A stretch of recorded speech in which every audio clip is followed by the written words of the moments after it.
This is Your Call. I'm Rose Aguilar. Coming up tomorrow, we will find out whether Kamala Harris's messaging and platform is resonating with the working class and union members. Working America, a political affiliate of the AFL-CIO, is knocking on doors in battleground states. We'll find out more about that and what Harris's closing message is to the working class. Also, on election night, it is in just 1 week. If you are free, we would love for you to join us for a live broadcast at 111 Minna in San Francisco. You can find information at kalw.org. Now we are going to talk about how the climate crisis is impacting congressional races. According to Inside Climate News, environmental groups say they are confident climate is a winning issue for Democrats in competitive races. They're pointing to research they commissioned this summer that shows 3/4 of voters, including 86% of swing voters, say climate change is at least a major problem, up 5 points from only a year ago. If only climate change were getting more attention in this election cycle. Joining us to talk about competitive House races in New York and California are two guests. Marianne Lavelle is an award-winning reporter with Inside Climate News, a Pulitzer Prize-winning nonpartisan media outlet reporting on the biggest crisis facing our planet. Hi, Marianne. Thank you so much for joining us again. Hi, how are you? Great to have you. Liza Gross is an award-winning journalist and investigative reporter with Inside Climate News. Hi, Liza. Thank you so much for joining us again. Hi there. Thanks for having us. Well, great to have both of you. I want to ask you a bigger question, given that the election is next Tuesday. Of course, climate change is one of the most important issues of our time. And if Trump wins, scientists say, and this is just a fact, it's not an opinion, that it's game over for the climate. In April, he told a group of 20 oil and gas execs at Mar-a-Lago that they should give him $1 billion. In return, he's going to roll back environmental rules. Well, yesterday, The Guardian said they're not giving him $1 billion, but they have given him $14 million from the period up to August 31st. This is more than he got in 2016 and 2020.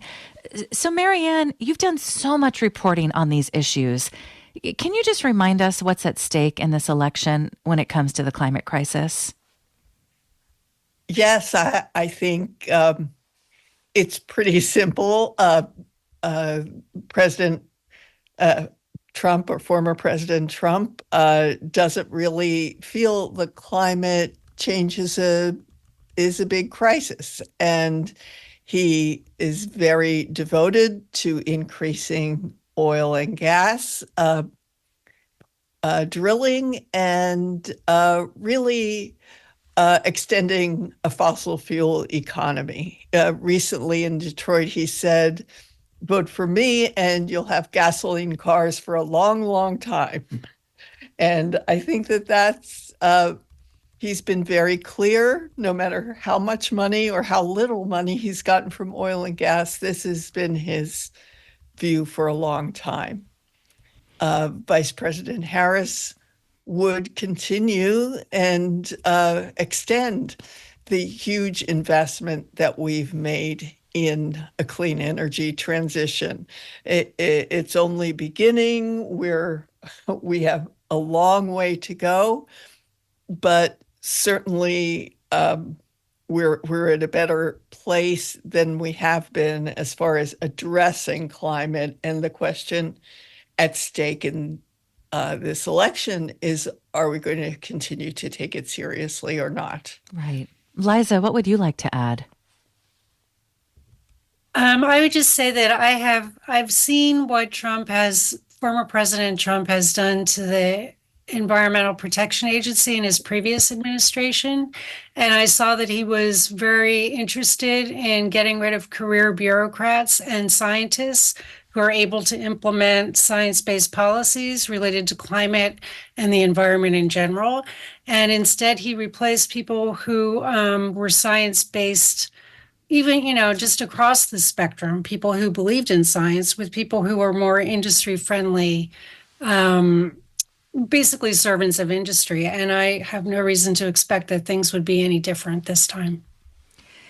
J.D. Vance and Trump also say that if they win on day one, they're going to drill, baby, drill. We talk about this regularly, but we're pretty shocked that the climate crisis is not getting more attention in this election cycle.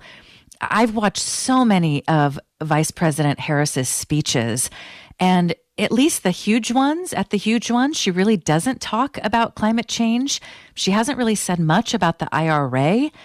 I'm just curious why that's the case. Do you have any idea what's going on here? What are you hearing from activists and voters who care so deeply about these issues? Marianne, are you hearing anything about why Kamala Harris isn't spending more time on climate change, or is she just not at the big rallies? We don't fully know why she is not kind of using the IRA as a big selling point for her administration. We don't know why she's not talking more about climate and clean energy. I think after the election, there's probably going to be a lot of reflection on the strategy that her campaign chose. But what I think is going on is they have made the assessment that the voters that are movable right now are the ones who are, in the middle. You can see with her going around with Liz Cheney that she's trying to get Republicans who are disaffected with former President Trump. So I think she's being very cautious, especially like in states like Pennsylvania, where there's a huge natural gas business. There's also a lot of people who've been very negatively affected by the natural gas drilling in Pennsylvania. So I think it's yet to be seen whether it's a good strategy not to kind of just stay away from that issue. The one thing I will say, in Detroit and in Michigan, she has recently been talking about how she is dedicated to making sure that we have the next big breakthroughs in electric vehicles and in any energy breakthroughs here in the United States, and saying that she is dedicated to investing in that. So we're seeing a little bit of that, especially when she's traveling in Michigan, which is a state that really needs that kind of investment in renewing its manufacturing base from old energy to new energy. Liza, anything to add there? And have you talked to any voters about this? I would just say I will preface that by saying that I have not spoken to a lot of voters about this. I've spoken to various experts who track the voters about this. And one thing that the Public Policy Institute of California's surveys have shown, and this is consistent with nationwide polling, is that the issues that people really care about are the economy, as James Carville famously said during the Clinton administration races, that is the economy stupid. And that's really what seems to be really salient for voters. They're worried about jobs. They're worried about the cost of groceries, which is a lot more tangible than something like climate change for many people. Although I believe that's changing, as you're seeing that more and more people cannot escape from, climate disasters, as we just saw with the hurricanes, Helene and Milton. But I do think that, this polling, people are just really stuck on economic issues, and climate in the PPIC polls surveys consistently is not at the top of even in the top 5 issues for voters. Well, we're definitely going to talk more about this tomorrow, so we hope you can join us for that show. Today, we are joined by 2 great reporters with Inside Climate News, Marianne Lavelle and Liza Gross. We're now going to talk about their piece called "In Competitive Purple Districts, Republican House Members Paint Themselves Green." Climate activists are calling out incumbents' poor environmental records in a coordinated drive to flip the House to Democratic control. You can join us at 866-798-8255. You can also email your call at kalw.org. So this is a great piece that you both wrote. It's about House members in California and New York. Democrats need 4 seats to gain control of the House. And again, the fact is, if Kamala Harris wins but loses, the Democrats lose the House or the Senate, it's going to be really hard to pass climate legislation. So this is a really important issue. I'll just read from the beginning of your piece. The Republican congressman for New York's increasingly flood-prone lower Hudson Valley and Finger Lakes region, Representative Mark Molinaro, tells his constituents that urgent action is needed on climate change. In California's Sierra Nevada, scarred by recent wildfires, unprecedented in recorded history, Republican Representative Kevin Kiley pitches himself as one of the state's biggest champions of clean energy. But the 2 freshman Republicans have voted reliably with the House Republican majority to undo efforts to cut greenhouse gas pollution and accelerate the transition to renewable power and electric vehicles, and they're strong supporters of Donald Trump. So, Marianne, tell us more about how Republicans are painting themselves as environmentally friendly and how activists are trying to call them out. Yes, in a way, this kind of is, there's a good news story behind this alarming news story, and that is kind of the polling that you mentioned at the very top that the environmental groups have found. It really is not a winning issue for any politician to say, I don't believe in climate change. It's a hoax or anything like that. That really is not something voters of any stripe want to hear at this point when they've been pummeled by things like these hurricanes. And in these 2 districts on opposite sides of the country, in New York, severe flooding, in California, the wildfires, voters in both of those districts are just reeling from their insurance costs just skyrocketing, really changing life from being affordable. And the truth is, what's happening is because we haven't dealt with climate change as a nation. Private homeowners, private businesses are bearing the costs, and that is happening in both of these districts. So even the Republicans in these districts, they put themselves out as, I hear you, I understand about climate change.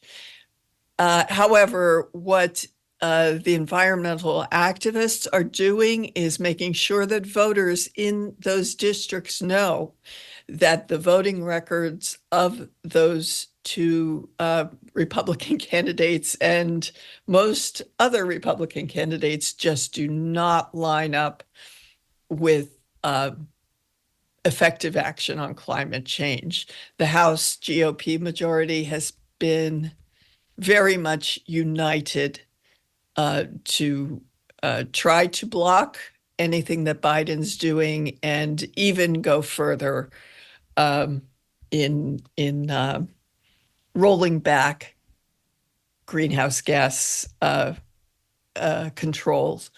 And they certainly would do that if President Trump were elected. So that's why these House races, they're very local, but the issues that are being dealt with are national issues, and climate is definitely one of them. In your piece, you quoted Michael Caseso, who's with NRDC. He said, these Republican members are addressing climate now because their constituents are asking them about it and are feeling the pain of the results of climate change. They're paying lip service to dealing with the everyday impacts while not actually addressing the root cause of it in a meaningful way. So given that these guys are claiming to be, that they would vote for or at least claim to care about the climate crisis, and yet their records say otherwise, how are the voters responding to these competing messages, I guess you can say, Liza? Oh, I am not sure how voters are responding. I do know that right at this moment, I do know that political experts are concerned that in places like the Central Valley, where there are two key districts that environmental activists are hoping to flip, obviously heavy agriculture, but also oil. These are heavily Latino districts, and what the Cook Report, a nonpartisan political onlooker analyst says is that Harris is losing support among Latino voters. And even though Latino voter and voter turnout in general are key to flipping these two districts in the Central Valley, there's concern that the loss of support among Latino voters may not actually go in Democrats' favors in this case. And especially because what they're finding is that people are really worried about jobs. They're worried about the economy, and they're worried about rising food prices and things of that nature. So that's a serious concern. Well, again, we're going to talk about that tomorrow. You also wrote about what is happening in Southern California for the seat to replace Representative Katie Porter.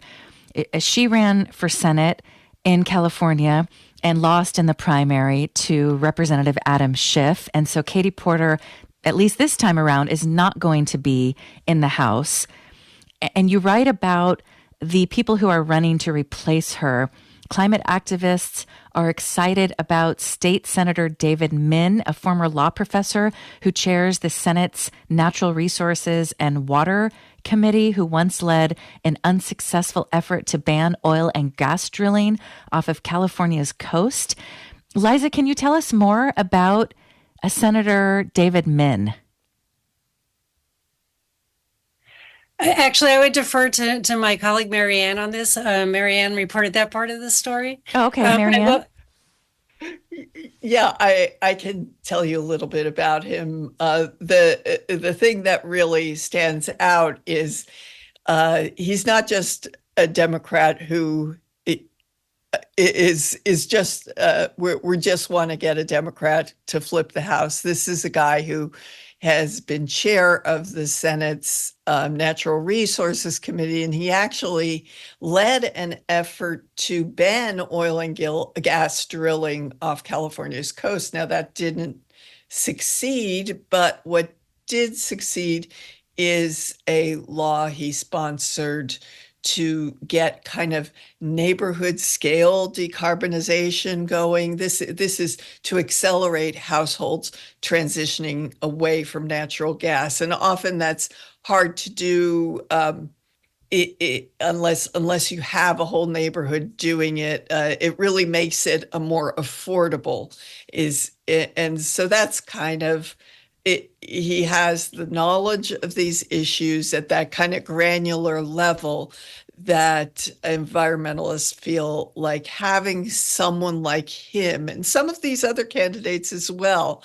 They just have so much knowledge about the deep and tough issues on climate that it would just be a real benefit to have them in the House, where I mean, we have to get beyond debating whether climate change is happening, and we have to debate on the actual solutions. So that's why environmentalists are excited about him. Another candidate who I point out is Jessica Morse, who is running for the 3rd district, and I think Liza can explain how huge that district is better than I can. But Jessica Morse actually worked for both the state and defense departments. So she has this national security background, but she also was in Gavin Newsom's administration, and she spearheaded the wildfire resilience strategy for California. And so she has a lot of knowledge about wildfire, the real details and nitty gritty of how to cope with and reduce your risk to wildfire. And again, she would bring something really unique if she were elected to the House. Liza? Yeah, I'll just say, go should ahead. I just say something about that district? So it is enormous. It was redistricted in 2020, and then the midterms were the first time that people were elected there. And so it runs from Northern Sierra all the way to, the Mojave Desert. And so what that means for her, though, is that she's had to be a little bit careful about how she talks about things like climate change. So people really respond to, the fire disasters, which we've had disastrous fires all along that district, north and south. And so she talks about, restoring the forests in a way that makes them more resilient, as a way to sort of deal with climate without sort of saying climate crisis. And I just wanted to say one other thing about the distinction between one of the Republican candidates, Michelle Steele, who's in around the same area that Dave Min is. Min worked on that unsuccessful effort to ban oil and gas drilling off of California's coast, but Michelle Steele opposed that, saying basically what she thought we should do is just reduce the number of cargo ships that are out there, and that would be the way to deal with the oil spill problem. We're almost out of time, and I'm sorry, we don't have time to take your call, Catherine. Catherine wanted to call in. She's volunteering for a climate action group in Oakland that is focusing on Senate races. I'm so sorry, Catherine. Maybe on Election Day, we're going to open the lines and just get listeners' thoughts about the election. So we'd love to hear about the work that you're all doing. But I wanted to end the show going back to just the lack of media coverage about these really important issues around the climate crisis. And thank you both for including this in your piece. I feel like this should be repeated in the media every day, given what's at stake here. I mean, scientists on our show say we have to act by 2030. And, we're almost at the year 2025. So the next president and the Senate and the House is either going to take action on these issues or not.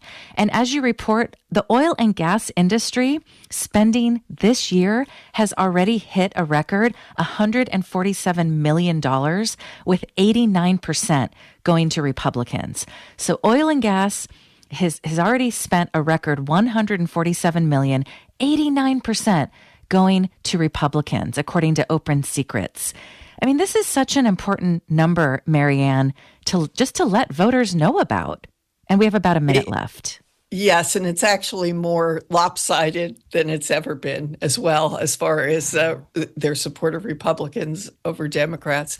I think, we agree, both of us work for Inside Climate News. We exist to elevate this issue and to let people know its importance and that it is affecting people. Whether or not we talk about it, it is affecting how people live, the costs, the risks that they face. And I think voters do understand that on some level, and it will be interesting to see how much it really plays in these very local House races. Right. Liza, your final thoughts, about a minute left? Sorry, yes. I think that one of the things that struck me, I think the previous segment was about Proposition 4, which is the climate resilience bond.